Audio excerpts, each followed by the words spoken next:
I said she don't need a man, no. This for little mama with the cute lips. Nails done and she got a new wig. She don't need a man, need her own shit. She don't need a loan, make her own tip. What's good, YouTube? Welcome back to my channel. Sorry, y'all, that the background look a little crusty, dusty.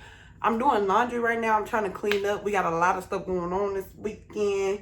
I wish I would have recorded this video earlier in the day so y'all could see how cute my hair was.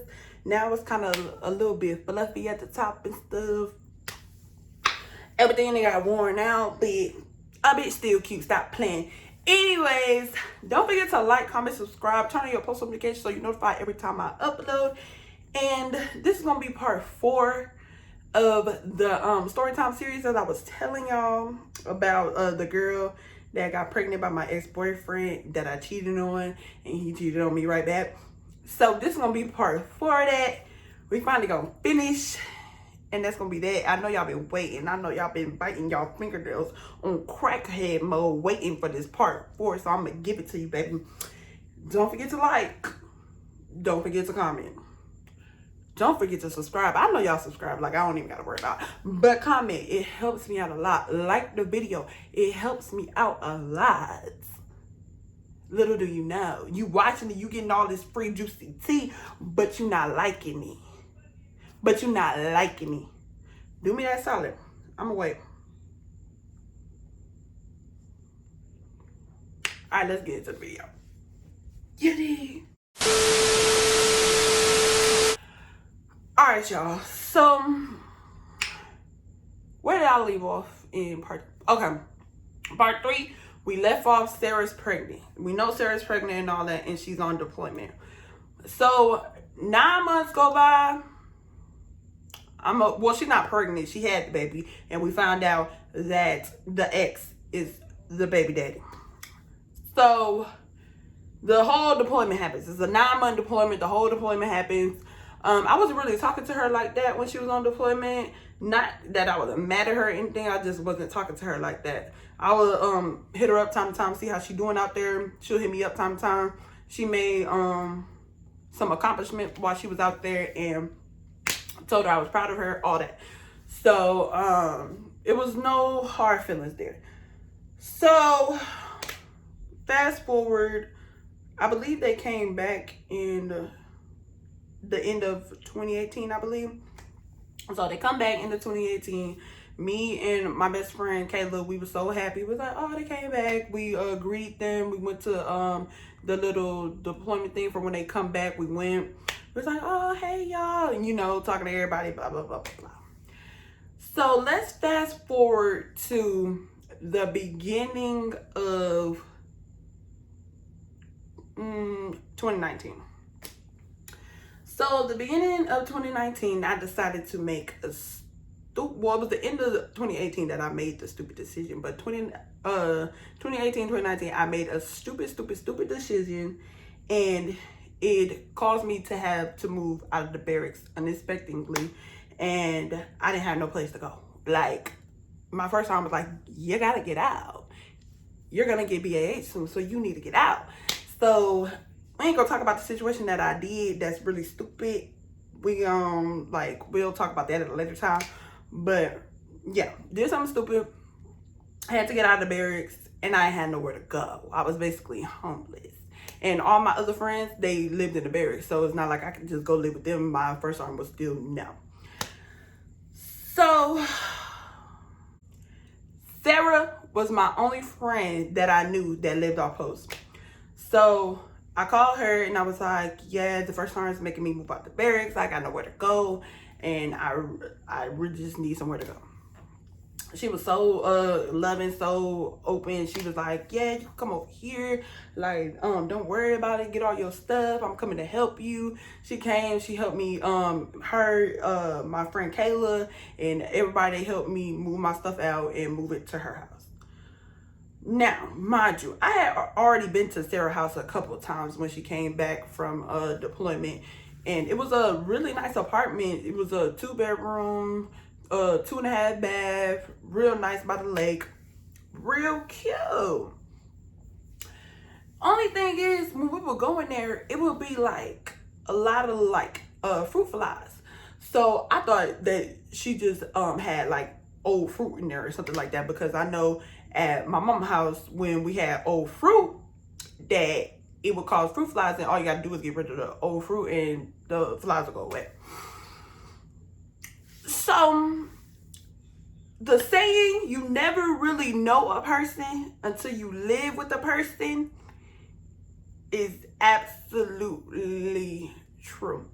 Now, I'm not telling this to like bash Sarah. I'm not telling this to like shit on Sarah, because Sarah has been there for me on some shitty situations that I've been in, and she was right there for me.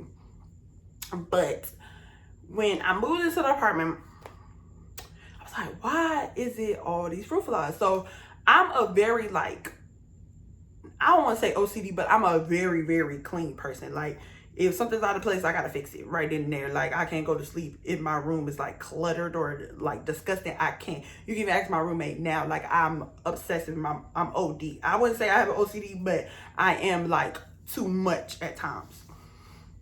And so why I said it was a roommate horror story is because when I first came in, it was just a lot of fruit flies. So I was like, why is it a lot of fruit flies? Because when I would go over there initially, it would be hella fruit flies, and me and my friends would be like, dang, fight in them nose. Like, it was ridiculous. So, but when you look at the apartment, it's clean. So you're like, what is going on? Like, where is it coming from? You look in the refrigerator, it's clean. So you're like, where is it coming? But it would be dead gnats at the bottom of the refrigerator. And I'm like, what is going on? So when I finally moved in there, I'm like, I'm gonna get to the bottom of this, because I am not gonna live with fruit flies. So Sarah happens to go on leave. This was around December time of 2018, I would have to say, because we was going into 2019, I believe. We couldn't have been going into 2020. Yeah, we was going into 2019. It was about to be New Year's. So she went home on leave. So I was like, yeah, I got to get to the bottom of this. Mind you, my sister was about to come on leave to the apartment. So I was like, yeah, I got to get to the bottom of this. So I go, I'm searching. I'm cleaning.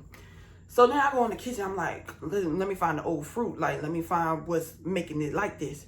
So I'm just finding hella old stuff. Like, stuff we had when we came over for Thanksgiving dinner type stuff. And I'm like, dang, she still had all this stuff? Well, maybe she just didn't have time to clean it out. Bet, I got you, girl. So I'm cleaning out the refrigerator. I cleaned the refrigerator head to toe, freezer and the refrigerator. I cleaned the head to toe, got all the dead gnats out, cleaned it, sparkling clean, looked brand new. Bet, we got that. So I checked all the cabinets in the kitchen, and I ain't seen nothing. There was nothing in the cabinets in the kitchen. So then I go to the pantry. I'm like, these snacks look kind of old. So I throw all the snacks out. I'm just basically throwing everything away. So then here comes the grand shabam. I look in the oven, and there was an old food. You could tell it'd been there for like a month. Moldy. Had to throw the whole pan away. I was like, okay. So then this was the kitchen. And when you walk through the kitchen, the laundry room, it was a door, and there was the laundry room. I opened up that laundry room.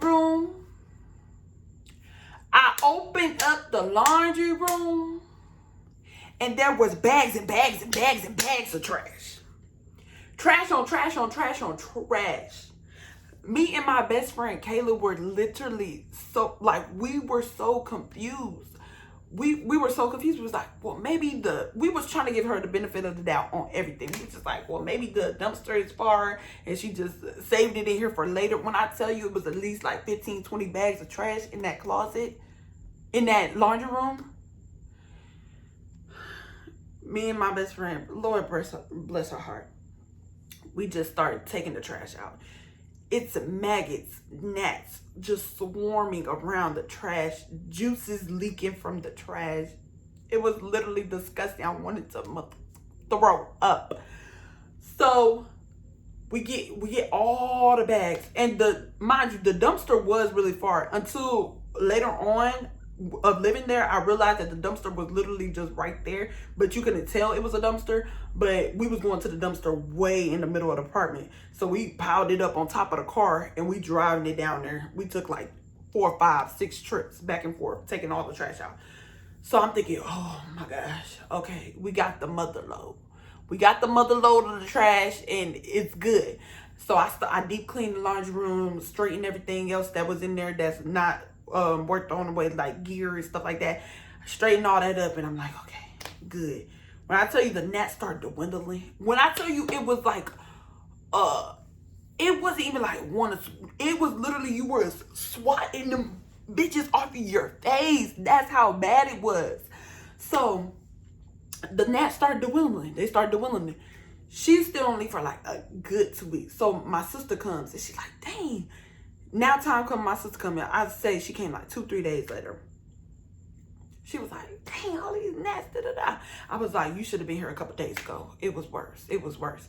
And she was like, why is they still here? Didn't you deep clean it? Like you cleaned it up and stuff. I was like, yes, I can't find what it is. When I cleaned the living room too. The living room was already like clean. It was already like really nothing in there. Just the couch, and like a little stand thing. It wasn't really nothing in there. But it was clean.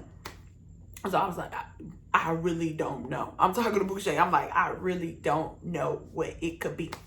So she was like, I don't know. We got to see. We got to see.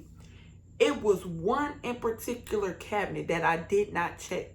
My sister opens up that cabinet, and it was old, nasty, rotten potatoes in there. Moldy worms on them. It was worms on them. We threw up, then we got a bag, and we threw those away. I scrubbed so hard. Literally, the thing, like, that stuff they put on the cabinet, what is it, paint? The potatoes ate through the paint, is what I'm trying to say. The potatoes ate through the paint. Ate through the paint. I was like, this just can't be real. So, I feel like we had got everything, but I just knew. I knew if the kitchen looked like that, what is in that room? But her room was locked, so I couldn't go in there. I wasn't going to invade her privacy like that anyway, so I was just like, I just got to deal with it. Just hurry up, deal with it, get out this situation or whatever. Y'all, other than that, I wouldn't say she was a horror roommate. Besides the fact, I know y'all wondering, like, did we ever talk about the ex? Like, did we ever, like, actually talk that out? Because that's, like, a crazy situation. So, it didn't dawn on me until now. Like, it didn't dawn on me until I told a friend the story, until I told Jordan the story of, like, everything. It really did not dawn on me that she really played me this whole time. Like, she really played being my friend this whole time just because she was actually fucking him.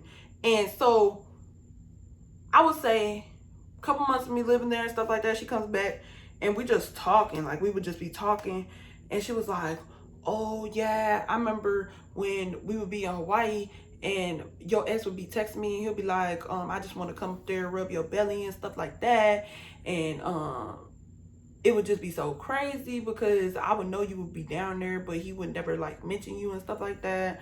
And he would always just want to come and rub my belly, like he been knew that he was the father and stuff like that. I feel like it was kind of like a trying to make me jealous type of thing, but I really genuinely was not jealous. I genuinely, if she would have told me, she could have had that man. She could have had him. I did not want him. Like, even in Hawaii, if she would have told me, okay, girl, go get your baby daddy, girl. Like, don't let me stand in the way. So the fact that it was like all, like this whole kind of friendship was built off of you just really want to stay close, keep your friends close and your enemies closer. thinking that if you my friend, you always gonna have the inside scoop on my ex. Like, I don't know. So yeah, and all of this did not dawn when she was telling me that, it didn't dawn on me like this girl really was just being my friend to get to this dude. Like, it did not dawn on me at all. So I guess just the way she was playing and the way that she would be there for me and stuff like that, I just never like, I was like, man, it just is what it is type of thing. So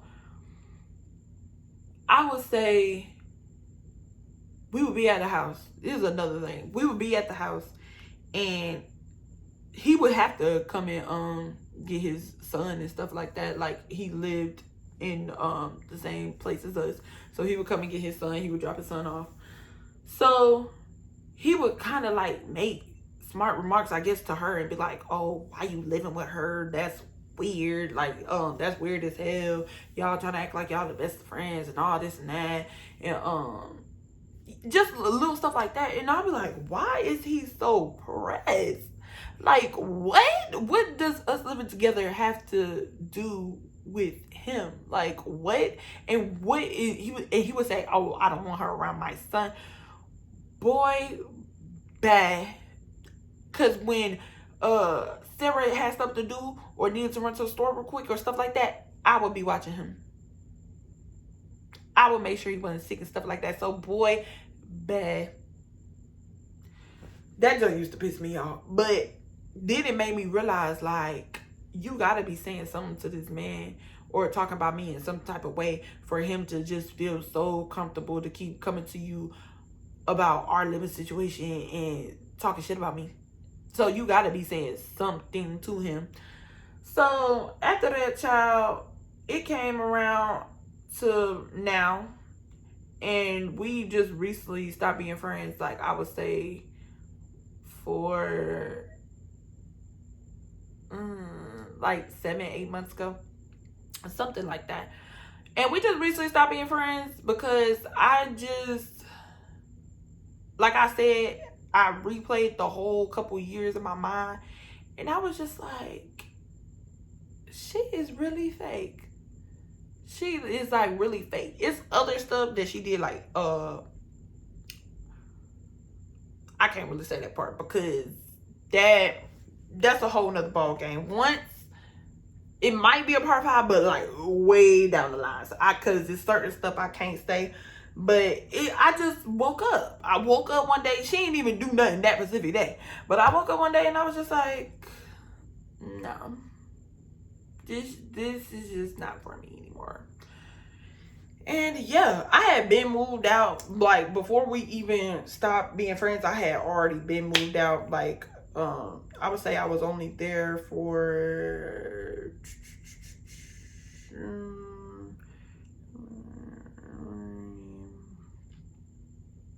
we had deployed for like 2 months. It wasn't even like a deployment. It was like something like we went to a little border mission type of thing.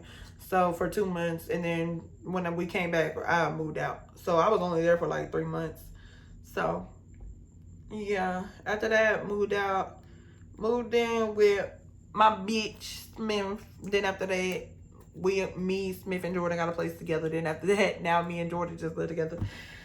So now I'm happy, go lucky. I feel like the friends I have in my life now are real genuine people. It didn't start based off of a lie. It didn't start off with all these secrets, all this conniving, trying to get me to think it. It's just good. I feel good. That's all I have to say. Watch who you surround yourself with. Watch who you make yourself vulnerable to. Because I was really, really young back then, really naive. That's when I first got a real touch of the world and stuff like that.